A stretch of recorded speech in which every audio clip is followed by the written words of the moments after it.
Hi, and welcome to a video that answers the question, who should be in charge of ProPresenter, staff or volunteers?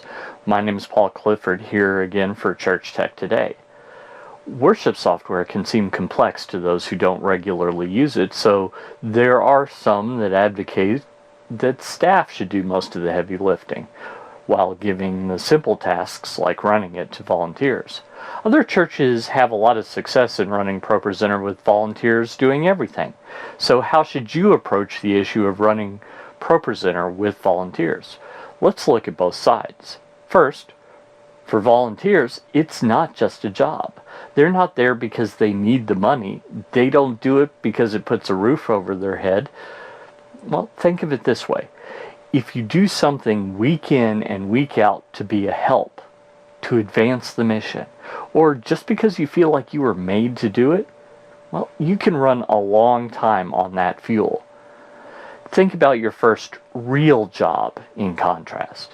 Making minimum wage or slightly above was great at first. It was better than lawn mowing or babysitting or whatever money, for sure. Then, as the reality started to set in, you might have continued to work, but the other restaurant or video store or whatever down the street that paid more started to look more and more attractive. Contrast that to the first time you ever did something that was your thing. Did pay matter as much when you felt like you were made to do it? Was there a sense of satisfaction that you just couldn't describe? Volunteers can be like that. They don't get into the other church down the street pays more mindset because they don't do it for the money. They do it for other reasons. Second, it's a healthy challenge for them. We grow through challenge. A weightlifter doesn't get stronger by lifting the same 10 pounds. A swimmer doesn't get faster by swimming a single lap. Children don't learn more by staying in kindergarten for 13 years until they perfect coloring. No, it has to be at least a little difficult for you to grow. When a volunteer is in charge of running ProPresenter, he or she will get better and better at it. Part of the learning is the challenge of not knowing. If by contrast, you never give someone a challenge because you're blinded by the thought that they're just volunteers, you've created a self-fulfilling prophecy where they keep a very limited skill set, one that never grows or grows more slowly than it could. Imagine if something happens and the staff person is unable to create the ProPresenter presentation for the week. If no one has ever been challenged, if no one has ever touched ProPresenter except to hit the spacebar for each slide change, your church may be out of luck. If, on the other hand, you've constantly stretched and grown your volunteers, someone could step into something that might be just above their head instead of drowning in what they've never done before. Finally, they bring a different perspective. Different perspectives bring more complete knowledge. By definition, you don't know what you don't know. That goes even further than not knowing how to do something. You might not even know that it can be done at all. Case in point, imagine that you've always created lower thirds with transparency a single way. They've always worked before, but as you go to create a new one, something doesn't work right. Try as you might, nothing seems to work. Imagine too that you have a volunteer who's obsessed with video in general and ProPresenter in specific. He looks at the file and says, it's not a ProRes 4444 video. Now, you've never done it that way, but you think, what have I got to lose? So you try it, and it works. Now, before you scoff at such an event, you should know that it's based on a true story. There actually was a tech staff person that this happened to. It wouldn't have been as easy to fix without that volunteer. Perhaps it's not that extreme in your situation, but it could be a simple, hey, have you tried this that you hadn't even considered before? Because you were blinded by what you knew. Different perspectives help us come to different solutions, and sometimes they do it in different ways. and they're just the solution that we need at that very moment. Nothing is perfect, and while there are good reasons to use volunteers to run ProPresenter, there are downsides too. First, consider accountability.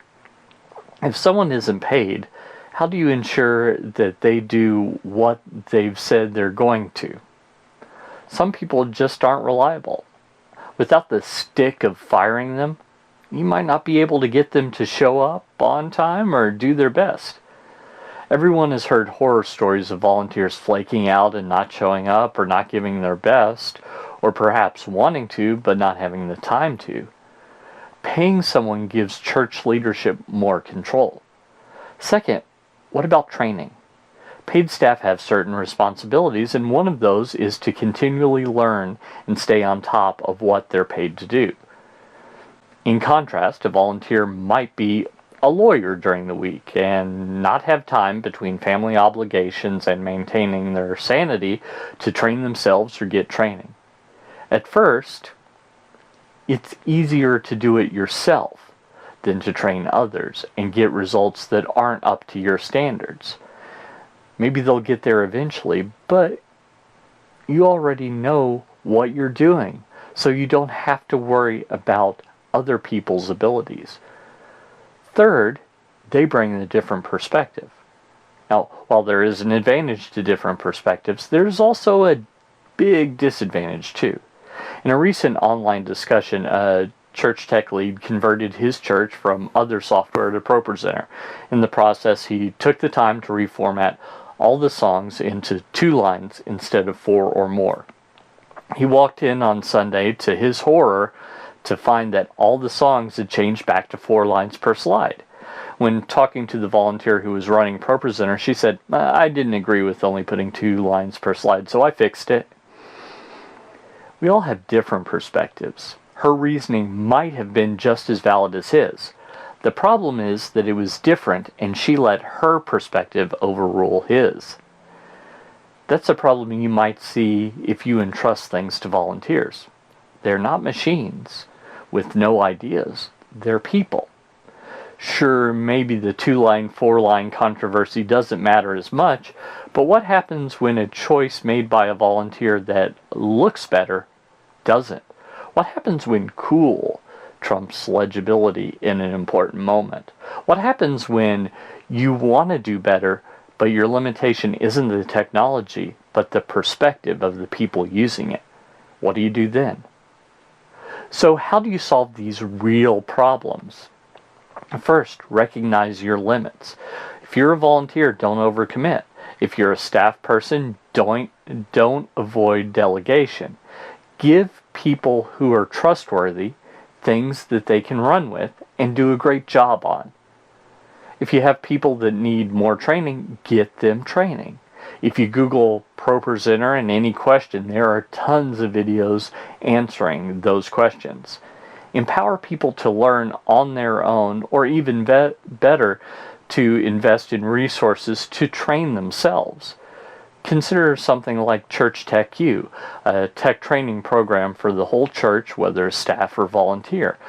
It includes courses on running ProPresenter in church, creating presentations, creating sermon notes, and more. Finally, remember that volunteers and staff are real people. Assume the best about each other while trying to maintain the balance of growth and stability. Don't assume they won't do this or they can't. Instead, work together as a team to bolster each other's weaknesses and capitalize on each other's strengths. That way you'll be able to build a team based on service, whether it's paid or not. If you'd like to take a deeper dive into this subject, head over to Church Tech Today and read the article I wrote on the subject. You can find links to that article below in the show notes. I hope you found this helpful, but let me ask you, what have I missed? Are there other pros and cons to using volunteers to run ProPresenter? Or are there some things that I mentioned that maybe aren't even worth considering? Tell me in the comments section below. And once again, thanks for watching.